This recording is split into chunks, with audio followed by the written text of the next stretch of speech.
All right, here we go. Let's get this show rolling, as they say. It's Saturday, 10 a.m. Good morning, everybody. Well, 10 a.m. Los Angeles time. All right. Well, welcome to episode 35 of the Conservation Conversation.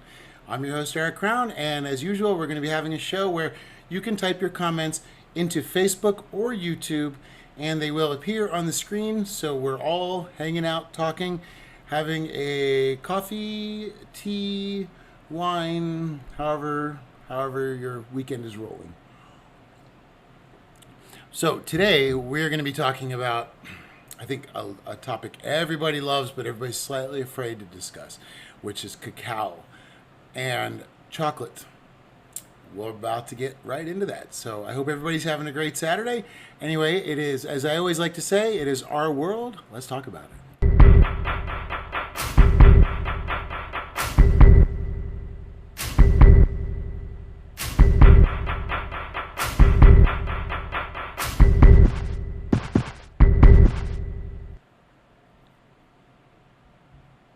All right, here we go. Episode 35. Welcome, everybody.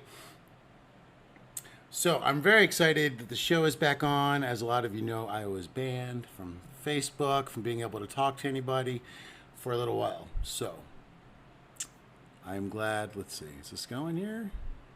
Let's make sure we're still up and running here. Yes. Okay. All right. Here we go. So, hey, everybody that's out there watching. I appreciate you being here. And here we are, episode 35. So we have, hey, Andrea from Romania. Thank you for being on today. So this is an interesting topic because cacao and chocolate, it depends. I mean, if you are kind of a health nut or a vegan, you go for cacao. If you love chocolate, then you love chocolate. But either way, it comes from the same plant. And I'm going to show you that you can change the world by eating more chocolate. I know, it sounds like a good thing, eh? Hey, Molly, how are you? Let's see, headed into town, won't stay long. Sounds good. Be safe outside. And, I have to tell everybody I have been having quite a few side effects recently from my medicine. So I've been really heavily using my preemptive CBD. And I can't even tell you, I have these crazy muscle spasms, and the CBD gives me relief. So I just wanted to remind anybody that hasn't tried it yet, you can order from Preemptive for CBD, and you can use my code ERIC30 and get 30% off. So anyway, if you're not on CBD or you're not using it, make sure, I recommend trying it. If you are using CBD, make sure that it is an effective one, because there's a lot of companies that have a lot of claims, and it can be very difficult. Preemptive, I can guarantee you, is made fully organically, and it's made with from an old recipe book that my friend found in his grandfather's stuff, and he used to be a botanist, so they have all these organic recipes that already automatically use like lavender and jojoba and a lot of things that naturally will help, and then he blends it in to his own CBD formula, and I gotta tell you, it's amazing.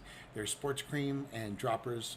I prefer the droppers, especially with my side effects. So, but anyway, today I just wanted to talk about how chocolate works and what we're gonna do. But first, we like to always start off with our quote, which is, "Start where you are, use what you have, and do what you can." And there we go. And that's really important, because that quote is all about today. Because, look, the whole world, we can't be responsible for the entire world. We'll feel overwhelmed, and we feel like we're never getting anywhere. We have to remember that we have a lot of power in everything that we do every day. Our revolution through routine changes the world around us. It really does. And one of the ways we can talk about that is by making sure you know how to buy ethical cacao and ethical chocolates. And the more you buy those and the more you eat them, the more those industries continue their ethical practices. So we'll go over all of it here. Hey, Gina, thank you for joining today. It's nice to see you on. It's great. All right, welcome, welcome. Hey, there's Lucky Khan from England. Thank you for joining in. So, and that's the beauty of it is if you're vegan, you're going to be talking about cacao, and if you're not vegan, you're going to be talking about chocolate. But they both come from the same plant, and they both have extreme circumstances that we can change just by eating more of our favorite cacao or our favorite chocolate, as long as they're ethical. So, I was talking to a lot of friends, and they were saying, "Well, what? Oh, hey, Camilla, thanks for joining over here. Awesome. It's good to see you on today." So, when what I want to talk about first of all is just cacao and what is cacao. So, cacao, the cacao and the cocoa. Now, the cocoa is used for chocolates, and the cacao is used for cacao, mostly. Now, they both come from the same bean of the Theobroma cacao tree. Now, the problem with this tree is that it is a monoculture. And if people that are familiar with monoculture know what happens is they actually go in and will clear land, grow a monoculture crop, just one crop, and then that land is useless. And then they have to move forward somehow. So this in itself becomes a problem. Now, there's two aspects we're going to talk about. The first one's going to be cacao in South America. And if you've ever had the opportunity to go down to Peru or some of these other areas and see the Amazon area, it is absolutely amazing. I don't know if I have it on here. Let's see.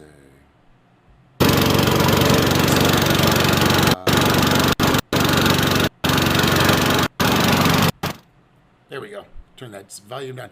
This is while we were on the Amazon, and this is the boat that we were on. That's my computer. I'm actually editing there, and I just want to give you guys an idea of how remote these places are. There's our friend Haley driving the boat, and this boat is where we lived for a few weeks. Now on the Amazon, and there's me pretending to not notice the camera that I'm holding. Anyway, get past that part. That's kind of. Anyway, I just wanted you to see that this is really what most of the Amazon is just rivers. So in this little teeny town of a place called Tamasiascu, it's right off the Amazon, right where we were showing, right down the river. So anyway, and by the way, that is where I worked. I edited all day on that boat while we were driving, unless I was shooting. And the Amazon was incredible. So here we have, there you can see the Amazon River, and off to the side of it is this deforested area. Now this is the result of cacao. Now this is why we need to discuss ethical cacao. Cacao is very dangerous. And actually there's a guy named Dennis Melka here from United Cacao. He was recently indicted for deforestation and other destruction. Now, I'll just explain his basic path of destruction, and we'll go back to the monoculture and it'll all click in. But basically, Dennis Melka runs this thing called United Cacao. Now, Dennis Melka was also on the board of Cacao Ethics. So it's really difficult to know what's happening. But in 2015, the EIA, which is the Environmental Investigation Agency, reported that Melka, the head of a commercial group which founded 25 companies in Peru that were going to do palm oil. And that actually, they clear the land for palm oil as well. And that was down from Tamasiascu. But Tamasiascu is where they grow the cacao. So the nonprofit group estimates that the wood from clearing this land would fill 125 Olympic swimming pools. Now, Dennis Melka's practices in Peru are similar to the ones he had when he deforested the Sarawak area in Singapore. And if you're familiar with that, that is a palm oil travesty. So we get back to it, and what happens is these companies are basically allowed to take out around 20 entire dump truck loads full of lumber before it's considered deforestation. So here you can see giant patches, and this is where they're doing the monocrop. So they burn all these patches of land, and then they grow the monocrop, and then they cannot come back. So it's very problematic for all of nature. And the problem is there's no plan for it afterwards. And like I said, they do say that the problem is there's a legal loophole, or as I always call it, the cancer of the body politic, and it allows the authorities to deforest 20 million hectares of primary Peruvian Amazon rainforest. That means untouched, and then it's considered agricultural land. Now, unfortunately, a lot of this deforestation that comes as a side effect of cacao does end up in all of our homes. There's a big company called Robinson Lumber down in Louisiana that is actually one of the top buyers of the illegal lumber. So people, and this is where it gets complicated because, you really can't stop a construction company and say, what kind of lumber are you putting in my house? So these are some of the issues that come from that. Now, again, that is a side issue of cacao. This all comes from a cacao plant. So all of this deforestation is done under the guise of cacao. They plant the monoculture crop, they harvest it, and then it goes. Now, that is one aspect. So that's the South American devastation. So every time there is an unethical cacao that is out there, it is actually creating a deforestation. They estimated, I believe, over $111 million worth of damage done by this guy. So Dennis Melka was, and I got the privilege to go to the cacao plant in Tamasciascu in the Amazon. They were really nice, but they would not let us go onto the land, and they keep everything very hidden, and it's a very small, poor town. So they come in and they offer a couple jobs, and people are very protective of this. But the problem is they exploit the labor. So Dennis Melka had been quoted as saying that they were going to have the cheapest sourced cacao in the world. And this just means that the people are not going to be paid properly. And when I was there, I mean, the town did not still have municipal electricity. It had a couple paved roads, and it was maybe a step up from one or two of the other places, but it was, in general, the same struggle that everybody has. So how do we know what's good cacao? This is where it's going to get interesting. Now, or actually, before we get to, so we will find, I'll show you some solutions before we go to just make sure that if you like cacao, you're eating ethical cacao. But just because you're eating cacao does not mean it's ethical. So, for those of us that are vegan, that like cacao in our acai bowls and in our other superfoods, we know it's a superfood, but make sure, please, that it's ethical, and I'll show you how to do that in a few minutes. Now, the other problem, really, that it comes down to is that the chocolate, on the other hand, more of the cocoa, as it's processed from the same plant, but a slightly different process, comes from child labor over in Africa. And this is actually, in the Ivory Coast, has some of the most amount of child labor. 2/3 of the world's cocoa comes from West Africa, where, according to the 2015 U.S. Labor Department report, more than 2 million children were engaged in dangerous labor in cacao and cocoa growing regions. So, and again, they estimate 60 to 70% of the world's cocoa. So, chocolate lovers, yes, this is, and I understand. I love chocolate. It is actually one of my favorite things. And like I said, before we're going to be done today, I will show you how you can change the world by eating more chocolate. So, this is a real tragedy that's going on down there because in South America, you have the deforestation and the exploitation of all the people. Hey, Vera, thanks for being on today. Thank you. It's good to see you on here. But then in Africa, you've got this problem where these children are being abused, they are being exploited, they are cocoa's child laborers. And this is a big problem, and this is the major ethic of it. I mean, these kids can be as young as 6 up to 15, and they can work in the fields up to 10, 12 hours a day. Now, I wanted to really point this one out. I was investigating this, and look at this. This is children on a break from work at a cacao farm drinking this white-colored water that was scooped into a bucket from a nearby pond. So, aside from the devastation to these children, you've got this destruction of the entire environment around them. And not that the environment's more important than the children, but what you're looking at right there is the children have to live in that environment. So they're all tied together. Poverty and poison go hand in hand, generally, poverty and pollution. So we have to address both of those together. Now, luckily for us, there is a way to do this. So, what we can do is basically what I wanted to do is offer a couple solutions that we can stop supporting childhood labor and stop supporting deforestation. And there it is, the yummy chocolates, the white chocolates.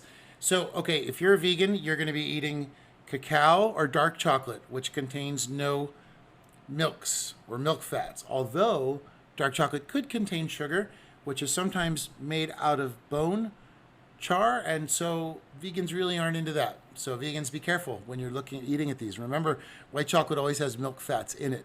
So there's a company called the UTZ, and they're actually the largest program in the world for sustainable cocoa. So this is wonderful. So this company has products in 21 countries. Chocolate products with the UTZ name or logo are available in 128 different countries, 128 different areas. Look at that. Certified cocoa was sold to make 29 billion milk chocolate bars. So there is an ethical way of doing this. So the more you can eat the chocolates that come from these places, the more you will save the world. And cocoa is considered certified if it's from one of these 3 nonprofits. All 3 of these have been vetted and proven to be consistent without the loopholes that generally allow certifications to go through. And that is the UTZ, the Rainforest Alliance, and Fair Trade. So if you're buying chocolates, please look for these symbols. And I'm just going to leave these up here for another minute, but please look at these symbols. And I wanted to make it even easier for you. There's actually a scorecard, and I will put this up online so everybody has access to it. But I wanted to show you that these green chocolates, perhaps look, we might not have access to all of these chocolates, right? But look at some of these names here and this scorecard. Now, you can see that a lot of the smaller companies are in the green, which is great. But now, as we go down, we're going to find out that, unfortunately, more of the brands that we're able to recognize may not do that well when it comes to child labor or deforestation. So, Godiva, Ferraro, Hershey, Mars, Nestle, Lindt, all do terrible. Hey, Paula, thanks for being on today.